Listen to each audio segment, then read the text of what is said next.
গানের মানুষ হিসেবেই পরিচিত হৃদয় খান ৬ বছর আগে এই সঙ্গীত শিল্পী নির্মাণ করেছিলেন স্বল্পদৈর্ঘ্য সিনেমা ট্র্যাপড, কিন্তু কোনো এক অজ্ঞাত কারণে মুক্তি পায়নি সিনেমাটি। অবশেষে আলোর মুখ দেখছে ছবিটি। সম্প্রতি তিনি প্রকাশ করেছেন স্বল্পদৈর্ঘ্যটির ট্রেলার।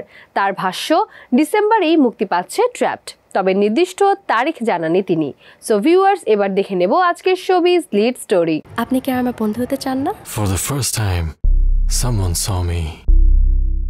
ট্র্যাপের শুটিং হয়েছে নিউ ইয়র্কে। পরিচালনার পাশাপাশি কেন্দ্রীয় চরিত্রে অভিনয় করেছেন হৃদয় খান। তার সঙ্গে দেখা যাবে মোনালিসাকে। এছাড়া নিউ ইয়র্কের স্থানীয় কয়েকজন শিল্পী অভিনয় করেছেন এতে।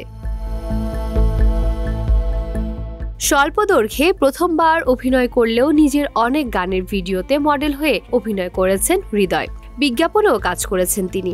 একটি নাটকে অভিনেতা হিসেবে পাওয়া গেছে তাকে।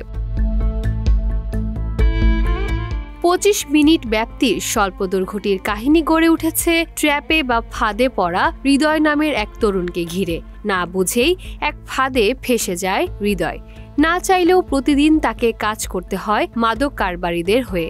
হতাশামাখা এক সন্ধ্যায় তার সঙ্গে পরিচয় হয় এক তরুণীর। নাম তার মোনা। তাকে নিয়ে নতুন জীবনের স্বপ্ন দেখে হৃদয়, কিন্তু চোখের সামনেই খুন হয়ে যায় মোনা। নতুন পরিকল্পনা নিয়ে মাঠে নামে হৃদয়। নিজের অনাকাঙ্ক্ষিত অতীতকে ডিঙিয়ে সে কি পারবে এগিয়ে যেতে, নাকি ফেঁসে যাবে আরও এক ফাঁদে? এভাবেই এগিয়ে যায় ছবিটির গল্প।